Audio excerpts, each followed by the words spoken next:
নমস্কার বন্ধুরা, সুশীলার রান্নাঘরে আপনাদের সবাইকে স্বাগতম।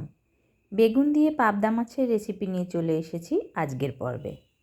পোস্ত আর কাঁচা লঙ্কা বাটা দিয়ে পাবদা মাছের পাতলা ঝোল রান্না করার জন্য এখানে 7টা পাবদা মাছ আমি নিয়েছি।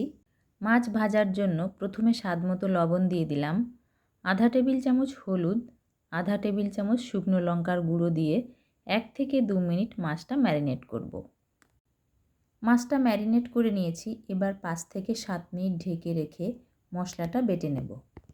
অল্প পরিমাণ মশলা, তাই শিলেই বেটে নেব।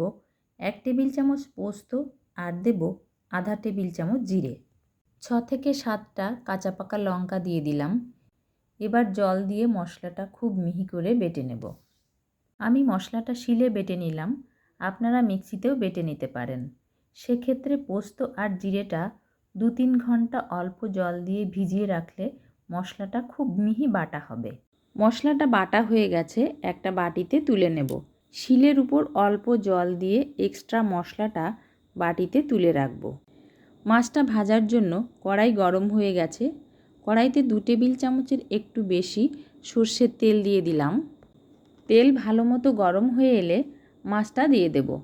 পাবদা মাছ ভাজা মানে আমার কাছে যুদ্ধ মনে হয়, তাই আগে থেকে ঢাল রেডি করে নিলাম। এবার ভয়ে ভয়ে একটা করে মাছ দিয়ে দেব। গ্যাসটাকে মিডিয়াম টু হাই ফ্লেমে রেখে মাছটা ভেজে নেব। মাছের একটা সাইড ভাজা হয়ে গেলে গ্যাসটাকে লো ফ্লেমে করে দিয়ে মাছগুলো উল্টে দেব। মাছগুলো প্রায় 4-5 মিনিট ভেজে নিয়েছি। এবার গ্যাসটাকে লো ফ্লেমে করে দিয়ে মাছগুলো তুলে নেব। একই রকমভাবে বাকি মাছগুলো ভেজে নেব। মাছ ভাজা এই তেলের মধ্যে বেগুনটা ভেজে নেব। একটা বেগুন লম্বা টুকরো করে কেটে নিয়ে সামান্য হলুদ মাখিয়ে নিয়েছি। গ্যাসটাকে এবার হাই ফ্লেমে রেখে উল্টে পাল্টে বেগুনটা 3 থেকে 4 মিনিট ভেজে নেব। বেগুনটা ভাজা হয়ে গেছে। মাছ ভাজার মধ্যে বেগুনটা তুলে রাখব। যেটুকু তেল রয়েছে এই তেলেই মাছটা রান্না করব। এবার তেলের মধ্যে ফোড়ন দেব 2টো শুকনো লঙ্কা, আধা টেবিল চামচ কালো জিরে। 10 থেকে 20 সেকেন্ড কালো জিরে আর শুকনো লঙ্কাটা হাই ফ্লেমে ভেজে নেব। যে মশলাটা আমি বেটে রেখেছিলাম তার মধ্যে অল্প জল দিয়ে গুলিয়ে নিয়ে দিয়ে দিলাম। খুব সামান্য পরিমাণ লবণ দিয়ে দিলাম। দিয়ে দেব সামান্য হলুদ। গ্যাসটাকে এবার মিডিয়াম টু হাই ফ্লেমে রেখে 3 থেকে 4 মিনিট মশলাটা কষিয়ে নেব।